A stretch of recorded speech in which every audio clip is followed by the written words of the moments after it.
Hey everyone, welcome to Meeple Bits. Thanks for joining me today. In this episode of Tabletop Simulator, we're going to go through the game Gizmos. Definitely one of my favorite engine builder style games. So we're going to dive in and get an idea of what's scripted and what you as a user of this add-on for Gizmos are going to need to do. This particular one, and links will be in the description below, is titled Gizmos Scripted with Calculating Points, authored by Fried Raccoon. So again, this is available on the Steam Workshop for those that have Tabletop Simulator. So join me as we dive right into this one, so stay tuned. Hey everyone, welcome to Gizmos on Tabletop Simulator. We're going to go through this particular add-on. Again, links below in the description if you wanted to use this one for scripting when playing Gizmos for your next game night. But we're going to go through what is scripted, what's going to be automatic, and then what each individual player are going to need to do manually to, interact and play this board game. So let's go ahead and dive in. To begin, in the upper right-hand corner of this particular add-on, there are a set of rules that'll guide you on how to play. In addition are the victory points of 1 and 5 value. So up here, everyone take a seat. Then select Game Start. Have fun, which is play the game. And then when the game is ended, when the victory condition is met, which is a player has built 16 total gizmos or 4 tier 3 gizmos, then you're going to click Calculate Points. A couple of things to caveat for this particular scripted service is do not use this rewind time button. It is there to kind of step back and do things, but if you do click it, you will need to start over. So just keep that in mind while playing through this particular game. So let's go ahead and dive in. Me and my table mate, we're going to go ahead and in the upper right hand corner, select our names, change color, and then decide where at the table you want to sit. I'll be player red. Once everyone has taken their seats, you're ready to begin the game. So to start, click Game Start. What this is going to do is it's going to choose the first player around the table, and then it's going to deal out the tier 1, 2, and 3 cards, as well as the specific number of tier 3 cards that should be in the deck. So let's begin.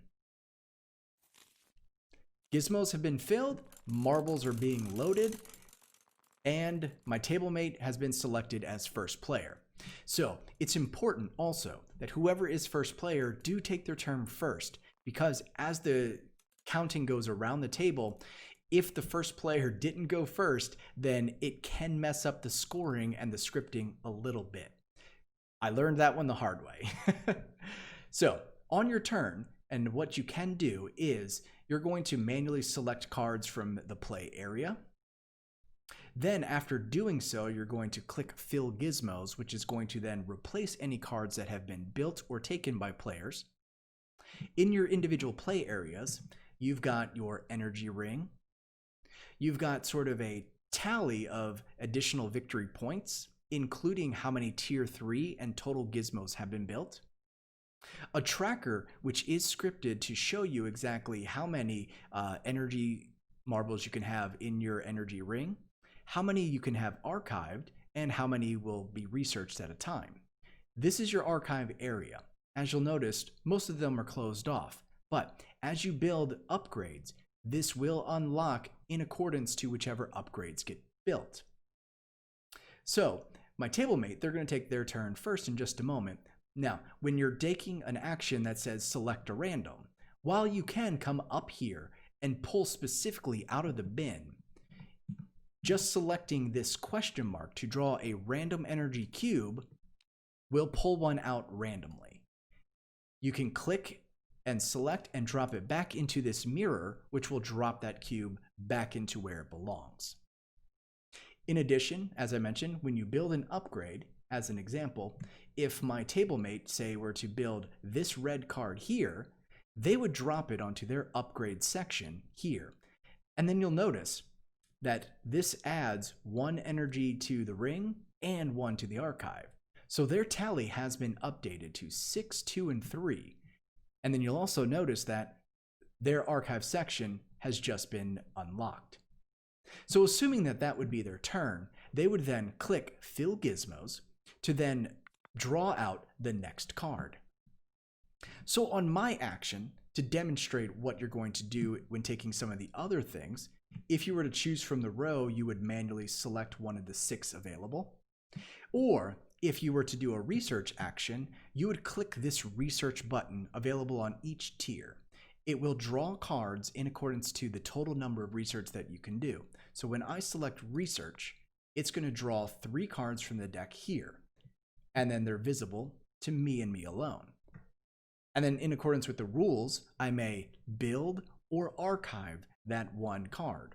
So let's say I wanted to go ahead and archive this one. Remember, anything you pull out of your hand into the play area is visible. So make sure you press your F key if you wanted to turn it upside down. Once you've selected the card that you wanted to use for research, select research again in the same tier that you've chosen to return the cards back to the deck. Now, since this is an energy builder, a chain reaction has happened.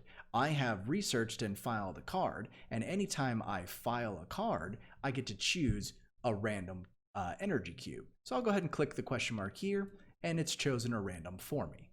And then that would be my turn. So now turning the table back to the first player, they would then choose if they wanted to file, pick, build, or research on their turn.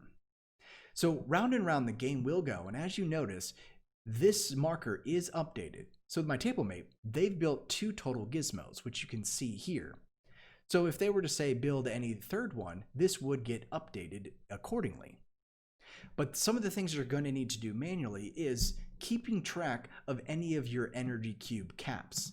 While this tells you how many you can have total, it does not prevent you from having more in your energy ring if you can.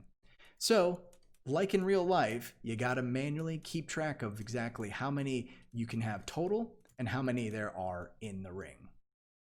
There we go. Then, once all players, or once the victory condition has been met, then you can trigger the end game. And then over here on the right side of the table, in addition to the instruction manual, you would click Calculate Points. Then there's going to be a fun little script to tally up who built the most points, and then they will be declared the victor. So that's it, guys. That's this version of Gizmos on Tabletop Simulator. If you have any questions about this specific add-in, please leave a comment down below. If you enjoyed the content, appreciate all the support. I guess if you have any suggestions for future tabletop videos that you want me to go through, test out, and figure out how their scripting works, again, just drop me a comment and I'm happy to look into it. So anyway, guys, thanks so much. Until next time, thanks for watching.